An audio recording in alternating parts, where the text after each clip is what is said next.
ڈھونڈو گے اگر ملک ڈھونڈو گے اگر ملک ملنے کے نہیں نایاب۔ 1947 میں جب مہاراجہ ہری سنگھ نے انڈیا کی جانب اپنا جھکاؤ دکھایا تو سردار ابراہیم خان سری نگر سے چکوٹھی کے راستے آزاد کشمیر میں داخل ہوئے۔ آپ نے مری میں قیام کیا جہاں پر آپ نے قافلہ حریت کی قیادت کی۔ اسی قیادت کے نتیجے میں 24 اکتوبر 1947 کو ایک باغی حکومت قائم ہوئی۔ تشدد کرتا ہے کہ معصوم بچوں اور عورتوں کو سری نگر کی گلیوں میں بالوں سے پکڑ کر عورتوں کو گھسیٹتے ہیں۔ یہ ظلم کبھی کوئی برداشت کر سکتا ہے؟ 5 نومبر 1947 کو جس گھر میں سردار خالد ابراہیم خان نے آنکھیں کھولی وہ علم بغاوت بلند کرنے مصروف عمل تھا۔ لیکن آج ساری دنیا میں رائٹ ٹو چوز کو بہت اہمیت دی جاتی ہے کہ جی دو بندے گھر میں رہ رہے وہ بھی کہتے ہیں یہ میرا حق ہے کہ میں کل کیا کرنا میں فیصلہ کروں گا، میاں بیوی اکٹھے رہ رہے ہیں۔ آج دنیا میں یہ کہہ وہ رائٹ ٹو چوز ہے کہ جی میں اپنا مستقبل جو ہے وہ خود اس کے بارے میں فیصلہ۔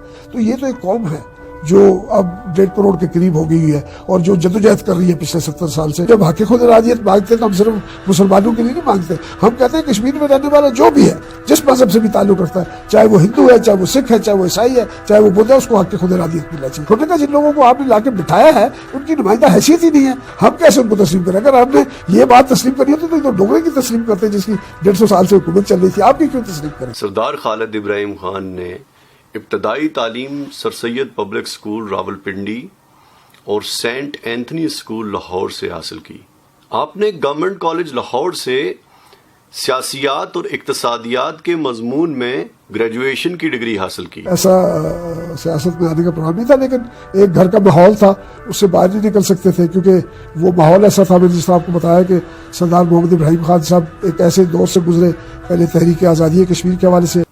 چونکہ آپ نے جس گھر میں آنکھیں کھولی وہ کشمیری عوام کے سیاسی شعور کا قبلہ بنا ہوا تھا۔ آپ نے اسی باغی ماحول میں سیاسی تربیت حاصل کی۔ ترقی پسند سوچ رکھنے کے باعث 1973 میں آپ نے اپنی سیاسی زندگی کا آغاز ذوالفقار علی بھٹو کی پارٹی پاکستان پیپلز پارٹی سے کی۔ مسٹر بھٹو کی حکومت ختم ہو چکی ہے، سارے ملک میں مارشل لا نافذ کر دیا گیا ہے۔ 1977 میں جب جنرل ضیاء الحق نے پاکستان میں مارشل لا لگایا تو آزاد کشمیر کے صدر سردار ابراہیم خان تھے، انہیں صدارت جاری رکھنے کو کہا گیا۔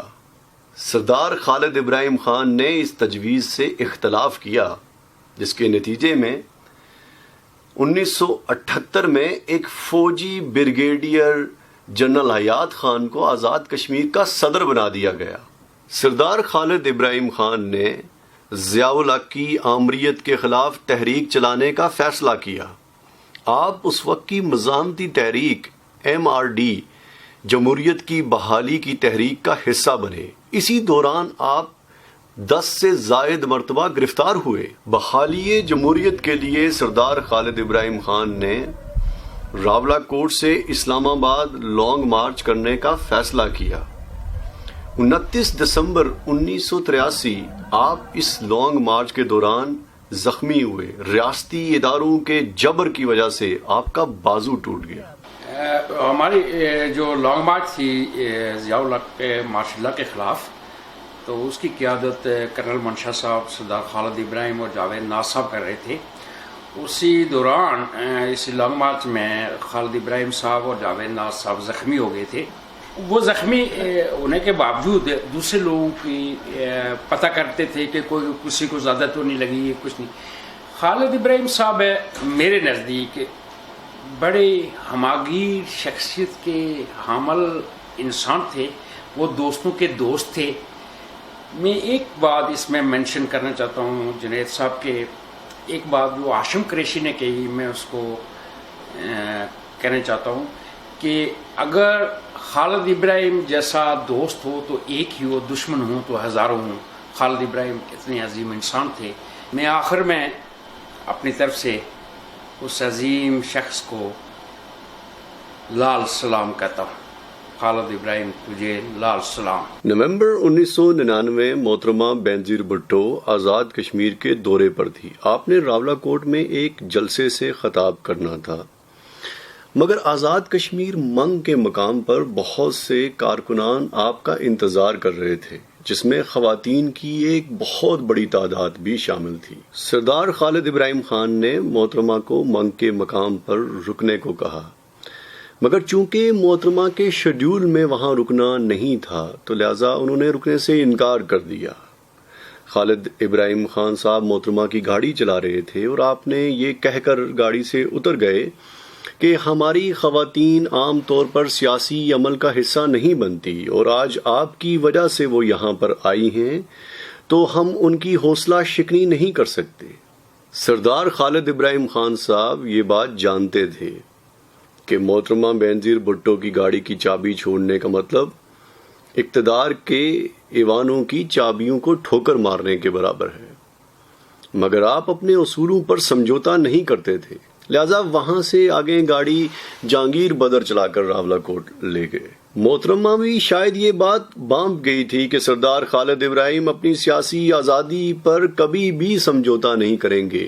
1990 کے الیکشن میں پیپلز پارٹی نے کامیابی حاصل کی۔ آزاد کشمیر میں پاکستان پیپلز پارٹی کے اس وقت کے صدر سردار ابراہیم خان تھے، مگر محترمہ بینظیر بھٹو نے ممتاز حسین راٹھور کو وزیر اعظم بنانے کا فیصلہ کر لیا۔ اس سیاسی مداخلت اور عوامی شعور کو پسے پش ڈالنے پر سردار خالد ابراہیم خان نے پورے آزاد کشمیر میں اپنے کارکنان کو خطوط لکھے اور ان سے یہ رائے لینے کی کوشش کی کہ ہم ایک ریاستی پارٹی بنانا چاہتے ہیں اور اس پہ ان کا کیا خیال ہے۔ 29 جون 1990 اپنے تمام کارکنان سے مشاورت کے بعد، تمام ساتھیوں سے مشاورت کے بعد آپ نے راولہ کوٹ میں ایک جلسہ عام میں جموں کشمیر پیپلز پارٹی کا اعلان کیا، جبکہ جموں کشمیر پیپلز پارٹی کا پہلا کنونشن 19 جولائی 1992 اسلام آباد کے ایک مقامی ہوٹل میں کیا گیا۔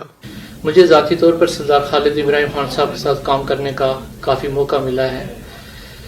میں نے جتنا بھی عرصہ ان کے ساتھ کام کیا، میں نے ان کو ایک جرت مند، با کردار، با اصول شخص پایا ہے۔ انہوں نے کبھی اپنے نظریات اور اصولوں پر کمپرومائز نہیں کیا۔ اس کی میں چھوٹی سی آپ کو مثال دیتا ہوں۔ جب انہوں نے پاکستان پیپلز پارٹی کے ساتھ ان کے اختلافات ہوئے، جس کی بنیاد پر جموں کشمیر پیپلز پارٹی کی بنیاد رکھی گئی، بعد میں جب پاکستان پیپلز پارٹی کی گورنمنٹ ہوئی تو بینظیر بھٹو کو یہ محسوس ہوا یا انہوں نے محسوس کیا کہ ان کے ساتھ زیادتی کی گئی، تو انہوں نے اس وقت سردار فاروق لغاری کی قیادت میں ایک کمیٹی بنائی اور اس کا یہ کام سونپا گیا کہ وہ سردار خالد ابراہیم خان صاحب سے رابطہ کریں اور ان کو مجبور کریں کہ وہ دوبارہ پاکستان پیپلز پارٹی کو جوائن کریں۔ مجھے وہ خط و خطوط سارے دیکھنے کا موقع ملا جب سردار خالد ابراہیم صاحب کو انہوں نے کھلی آفر کی کہ ہم آپ کو واپس پاکستان پیپلز پارٹی میں لانا چاہتے ہیں اور پیپلز پارٹی آزاد کشمیر کا سربراہ بنانا چاہتے ہیں۔ سردار خالد ابراہیم خان صاحب نے ان کو کہا کہ مجھے سردار آزاد کشمیر کی پاکستان پیپلز پارٹی کی سربراہی نہیں چاہیے، ہمیں صرف مجھے یہ سارے لوگوں کو یہ حق دیا جائے کہ ہم آزاد کشمیر میں جماعتی سطح پر انتخابات کرا سکیں، اور ان انتخابات کے سلسلے میں پارٹی کے لوگ جس کو بھی سربراہ بنانا چاہتے ہیں سب کو قابل قبول ہوگا۔ تو آپ کو پتہ ہے پاکستان پیپلز پارٹی میں یہ کلچر نہیں تھا، وہاں صرف نامزدگی کا کلچر تھا، وہ رابطہ وہیں سے ٹوٹ گیا۔ کہ جس دن آصف علی زرداری کو پاکستان پیپلز پارٹی نے اسلام آباد میں اپنے صدر کا امیدوار چنا، نامزد کیا، تو ہم نے کہا کہ پاکستان کے لوگوں 17 کروڑ عوام کو زرداری کے گھر سے 1.25 کلومیٹر دور میں رہتا ہوں، میں نے کہا کہ پاکستان میں کوئی شریف آدمی چننے کی کوشش کرو جو پاکستان کا صدر بنے گے، پاکستان کا صدر بننے کا اہل نہیں ہے۔ سردار خالد ابراہیم خان کو عوام نے اپنے اعتماد کے اظہار سے 5 مرتبہ دستوری مقننہ میں اپنی آواز بنایا۔ پہلی مرتبہ 21 مئی 1990 پیپلز پارٹی کے ٹکٹ پر منتخب ہوئے، دوسری بار 29 جون 1991 جموں کشمیر پیپلز پارٹی کے ٹکٹ پر کامیاب ہوئے، تیسری بار 30 جون 1996 کو کامیاب ہوئے، چوتھی بار 5 جولائی 2006، جبکہ 5ویں بار 21 جولائی 2016 عوام نے اپنے اعتماد کا اظہار کرتے ہوئے آپ کو پھر اپنی آواز بنائی۔ عوام کے نمائندے دستوری مقننہ میں عوام کے اجتماعی شعور کی آواز ہوتے ہیں۔ اس آواز کو جب بھی دبانے کی کوشش کی جاتی تو سردار خالد ابراہیم خان اقتدار کے ایوانوں کی کرسی کو ٹھوکر مار کر واپس آ جاتے۔ میں آپ سے عرض کرتا ہوں اگر ہم نہیں بات کریں گے تو یہاں کوئی بھی نہیں بات کرے گا، یہ یاد رکھیں آپ۔ عوامی رائے کو پسے پش ڈالنے پر، انصاف کے تقاضوں کو پورا نہ کرنے پر، میرٹ کی بالادستی کو قائم نہ ہونے پر آپ 2 مرتبہ ایوان اقتدار کی کرسی چھوڑ کر واپس آ گئے، مگر عوام آپ کو منتخب کر کے واپس اپنی آواز بنا کر بھیج دیتے۔ پہلی مرتبہ آپ نے ایوان کی کرسی کو اس وقت ٹھوکر مار دی جب مسلم کانفرنس کی حکومت نے 486 لوگوں کی تقرریوں کے لیے پی ایس سی کو بائی پاس کیا اور اسمبلی میں ایک بل پاس کر کے میرٹ کی بالادستی کو پسے پش ڈال دیا۔ ایک واقعہ 90s کی دہائی کا ہے جب آزاد کشمیر میں مسلم کانفرنس کی حکومت تھی۔ سردار عبدالقیوم خان صاحب مرحوم آزاد کشمیر کے وزیر اعظم تھے اور اس وقت مسلم کانفرنس کے پاس اسمبلی میں 2/3 کی اکثریت تھی۔ مسلم کانفرنس کی حکومت نے 2/3 اکثریت کے بل بوتے پہ گریڈ 17 اور بالا اسمبلیوں پہ پبلسز کمیشن کو بائی پاس کر کے تمام لوگوں کی تعیناتی کر دی اور سینکڑوں کی تعداد میں لوگوں کو دن و رات کر کے بھرتی کر لیا اور کل 486 ملازمین جو ہے جو وداؤٹ پبلسز کمیشن وہ پرماننٹ ہو گئے۔ اس وقت مجھ سمیت کچھ اور لوگ بھی تھے جو پہلے سے تعینات تھے، ایڈاک ملازمین تھے، اور ہم نے بھی اس ایکٹ کی روشنی میں استفادہ حاصل کیا، اس ایکٹ کی روشنی میں۔ اس کے بعد خالد ابراہیم صاحب نے رابطہ عوامی مہم شروع کر دی اور اس کے لیے وہ آزاد کشمیر کے مختلف علاقوں میں گئے اور ایک دن وہ اپنے آبائی حلقہ نمبر جو 4 تھا اس کے مرکزی مقام داتوڑ میں تشریف لائے۔ میں اس وقت داتوڑ انٹر کالج میں لیکچرر تعینات تھا اور خالد ابراہیم صاحب نے جلسے میں تقریر کرتے ہوئے کہا کہ عرفان اسحاق ہمارا ساتھی ہے لیکن وہ بھی اس غیر قانونی طریقے سے اس کی سروس بھی ریگولرائز ہوئی ہے اور ہم اس وقت تک جدوجہد کرتے رہیں کہ جب تک عرفان اسحاق اور باقی جو ہے لوگ 486 ملازمین جو ہے وہ ریگولر طریقے سے وایا پبلک سروس کمیشن کوالیفائی کر کے ریگولر نہیں ہوتے، ہم یہ اپنا جدوجہد جاری رکھیں گے۔ تو بعد ازاں یہ ہوا کہ یہ آزاد کشمیر کی ہائی کورٹ میں بھی رٹ دائر ہوئی تھی اور آزاد کشمیر کی ہائی کورٹ نے اس کے خلاف گورنمنٹ کے خلاف فیصلہ دے دیا اور بعد میں سپریم کورٹ نے بھی یہی فیصلہ برقرار رکھا اور یہ جو 486 ملازمین جو تعینات ہوئے تھے ان کی تقرریوں کو غیر آئینی قرار دے دیا گیا اور ان کو کہا گیا کہ وایا پبلک سروس کمیشن جو ہے ان کی تعیناتی کی جائے۔ میرا اتنا سیاسی تعلق ہونے کے باوجود میں ایک پولیٹیکل لائبلٹی تھا سردار خالد ابراہیم صاحب کے لیے، لیکن جب رولز اور ریگولیشن کی بات آئی تو انہوں نے یہ نہیں دیکھا کہ یہ میرا کارکن ہے یا عام ریاست کا شہری ہے، اور اس سے ہٹ کے بھی جب بھی ہمیں اتفاق ہوتا تھا وہ ہماری جب تربیت کرتے تھے تو وہ آلویز ہمیں یہ درس دیتے تھے کہ رولز اینڈ ریگولیشن کو آپ نے فالو کرنا ہے اور ادارے جو ہے اس کو مضبوطی میں میرا ساتھ دینا ہے۔ دوسری مرتبہ آپ نے اسمبلی کی نشست کو اس وقت ٹھوکر مار دی جب جنوری 2009 میں سردار عتیق احمد خان کے خلاف عدم اعتماد کی تحریک پیش ہوئی اور یعقوب خان کو پیپلز پارٹی کی حمایت سے وزیر اعظم بنایا جانے لگا۔ آپ نے چونکہ نشست پیپلز پارٹی سے اتحاد کی صورت میں جیتی تھی تو آپ نے عدم اعتماد کی تحریک میں ووٹ تو دیا مگر آپ نے اس کے بعد استعفیٰ دے دیا، مگر یہ کہہ کر استعفیٰ دیا کہ میں مرکز کی جانب سے آزاد کشمیر کی سیاست میں مداخلت کو غلط سمجھتا ہوں۔ آپ نے وزارت عظمیٰ کی تبدیلی کے لیے ہونے والی ہارس ٹریڈنگ کی بھی مذمت کی۔ یہی وہ مغلوب اسمبلی تھی جس نے 4 وزیر اعظموں کو تبدیل کیا. کہ میں نے آپ سے کہا کہ جس دن 6 جنوری کو 1909 کو 2009 کو جس دن سردار عتیق کو میں نے آپ سے کہا کہ ہم ان کے مخالف ہیں, ہم نے 2.5 سال ہاتھ نہیں ملایا, لیکن جس دن پاکستان کے حکمرانوں نے سازش کے ذریعے اس کو اٹھا کے باہر پھینکا, ہم نے استعفیٰ دے کے کہا, اس وقت جو آدمی چنا گیا وہ رانا کون سے تھا, یہ اسٹیٹ اگر اس وقت وہ چنا گیا تو ہم نے کہا ہم استعفیٰ دے کے گھر جا رہے ہیں. اس سے پہلے کہ یہ پاکستانی حکمرانوں کا پٹھو ہٹ لے کے اسمبلی میں آئے, ہم استعفیٰ دے کے اپنے گھر جائیں. سردار خالد ابراہیم خان میرٹ کے اوپر کبھی بھی سمجھوتا نہیں کرتے تھے, خواہ وہ آپ کا اپنا کارکن کیوں نہ ہو, آپ کا کوئی اپنا ہی کیوں نہ ہو. آپ کے نزدیک میرٹ کا کوئی متبادل نہیں ہے. میرٹ کے لیے اس میں کوئی شک نہیں کہ خالد ابراہیم صاحب نے بے مثال جدوجہد کی. درست, انہوں نے احتجاج کیا, بھرپور احتجاج کیا, یہ ان کا بہت بڑا کریڈٹ ہے. وہ ایک اچھے ڈیموکریٹ تھے, ہمیشہ وہ جمہوریت کی بات کرتے تھے, سول لبرٹیز کی بات کرتے تھے, لوگوں کی آزادیوں کی بات کرتے تھے. وہ ایک لبرل انسان بھی تھے.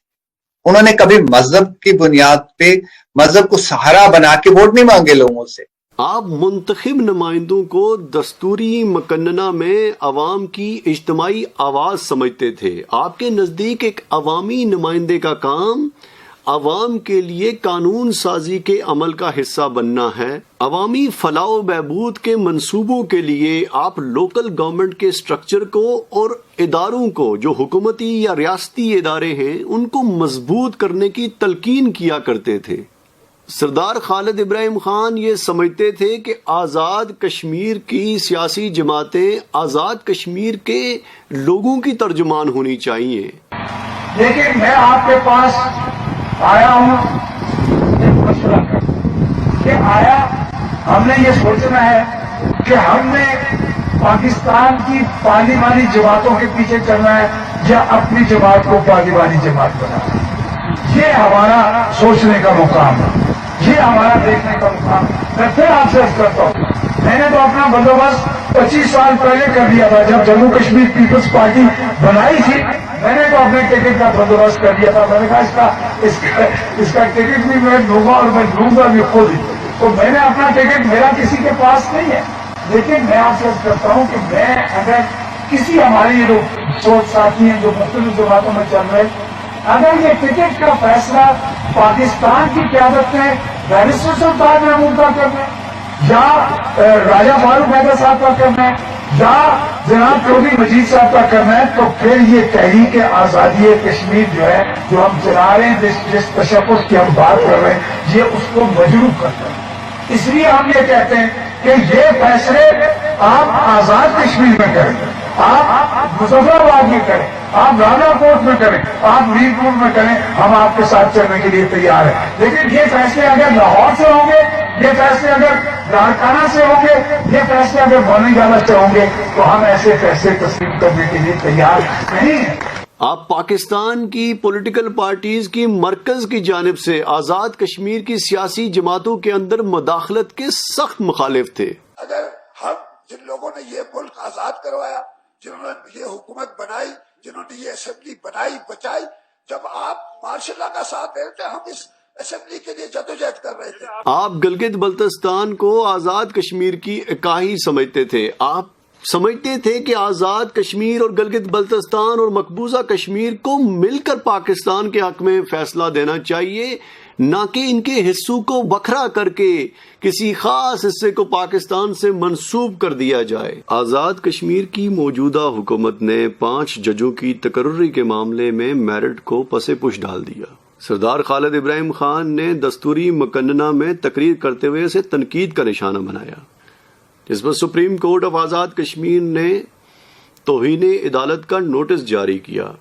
31 اکتوبر کو عدالت عظمیٰ نے پولیس کو حکم دیا کہ 8 نومبر سے پہلے سردار خالد ابراہیم خان کو گرفتار کر کے پیش کیا جائے. مگر آزاد کشمیر کے کسی بھی ریاستی ادارے کے اہلکار کی اتنی اخلاقی جرت نہیں تھی کہ وہ سردار خالد ابراہیم خان کی اصول پسندی, خودداری اور میرٹ کی بالادستی کے اوپر ان کی سرزنش کر سکیں. آپ یہ جنگ لڑتے لڑتے دنیا سے رخصت ہوئے.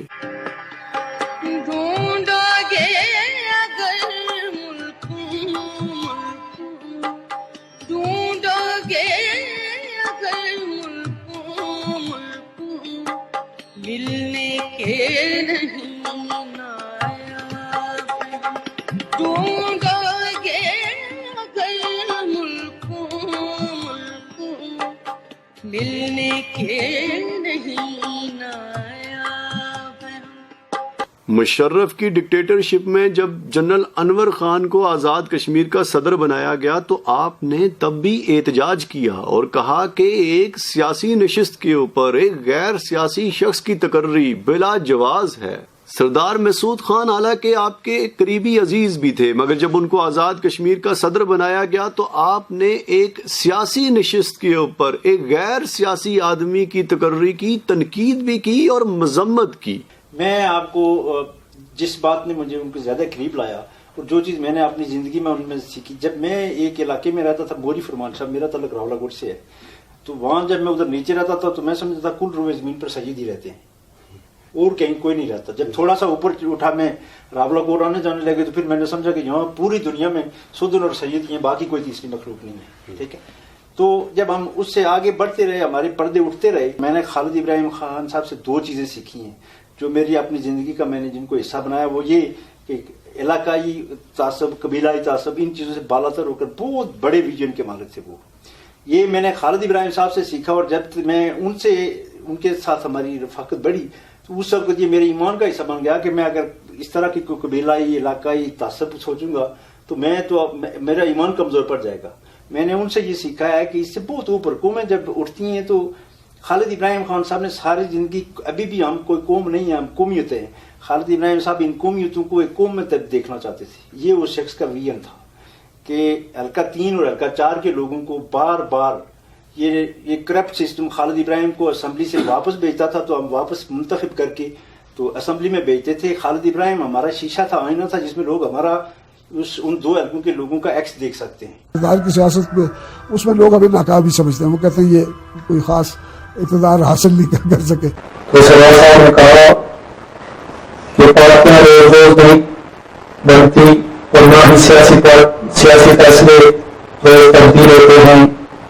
میری جو وجہ اصول آزادی ہے نہ کہ اقتدار کا اصول.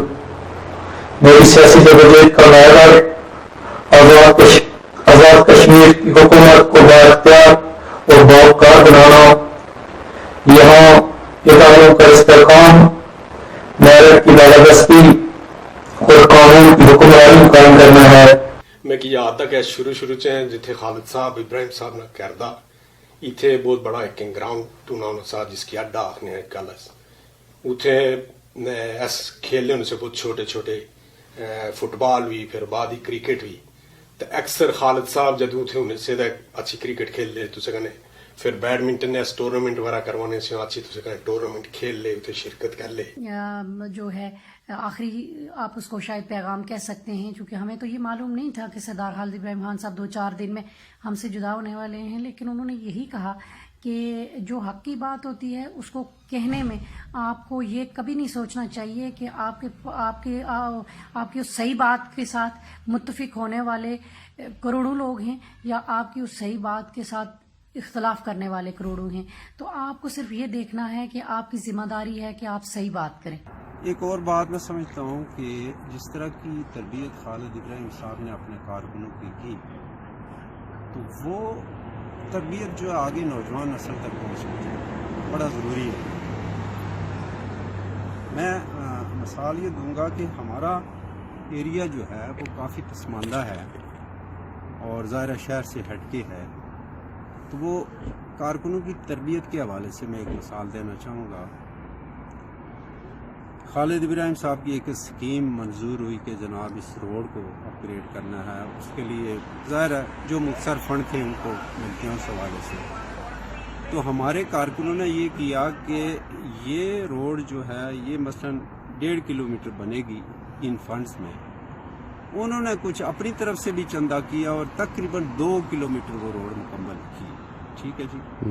تو یہ میں سمجھتا ہوں کہ خالد ابراہیم صاحب کی تربیت ہی ہے اپنے کارکنوں کو کہ جناب آپ اپنے جو وسائل ہیں ان سے بڑھ کے کام کر کے لوگوں کو بتائیں تاکہ لوگوں کو پتہ چلے کہ باقی سیاسی کارکنوں میں اور سردار خالد ابراہیم صاحب کے کارکنوں میں کیا فرق ہے.